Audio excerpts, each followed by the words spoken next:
Welcome to Psychology with Shannon. In today's video, we are going to discuss the topic of memory.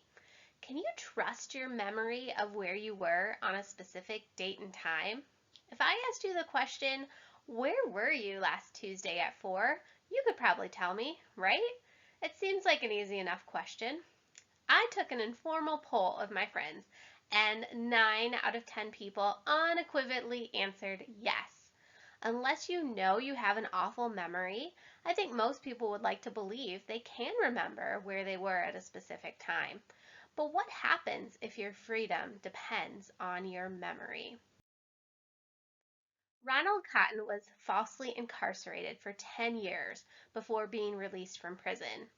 Not only did the victim make an error in identifying the perpetrator, Mr. Cotton provided a false alibi.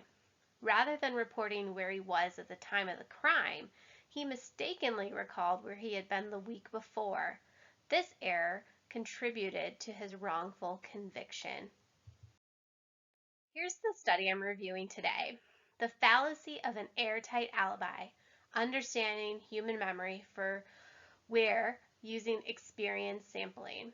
Very simply put, this study looks at the question of how well people can recall where they were on a specific date and time. What drew me to this study is the methodology.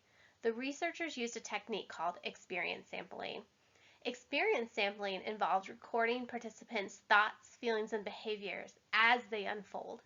Participants in experience sampling studies are generally tracked over a long period of time, or longitudinally. In this study, researchers tracked 51 participants' behaviors using a smartphone app called Unforgettable. The app tracked GPS coordinates, among other data like short audio clips of background noise. The researchers tracked each of the participants' movements for 4 weeks. Then, 1 week after they stopped tracking their movements, the participants were invited to take an online memory test.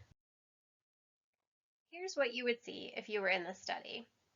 The instructions would be, click where you were Tuesday at 4 p.m. You would take a look at the map and click where you thought you were during this time. After you clicked on the map, the researchers asked how confident you were about your response on a scale ranging from 1, not at all confident, to 5, very confident. Participants were asked to do this task 72 times. Wow, right? That's a lot of times. One other point I want to make is that researchers timed how long participants took to make a choice. The participants did not know this was happening.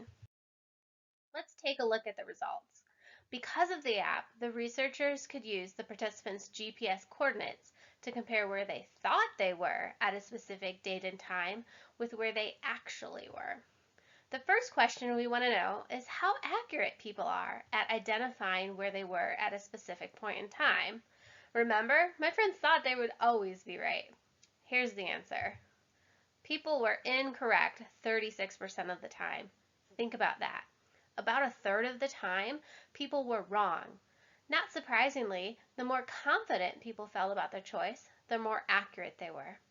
The average time it took people to make a decision was 51 seconds.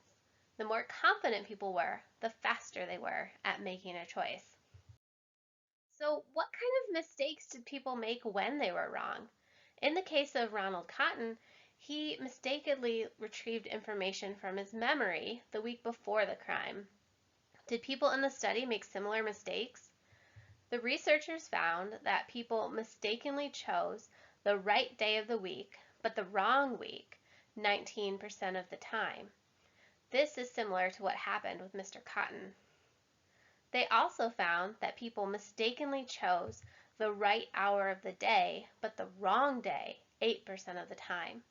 Both of these figures were above what you would expect by chance, and the authors of the study suggest that both of these types of mistakes might be common. To wrap up our review, people are incorrect some of the time when asked to recall where they were on a specific date and time. Technology allows us to track a person's experience, and what's neat about this study is that it's the first of its kind to take place in the real world compared to a laboratory. I hope you learned something new from this current psychological research. Thank you for watching.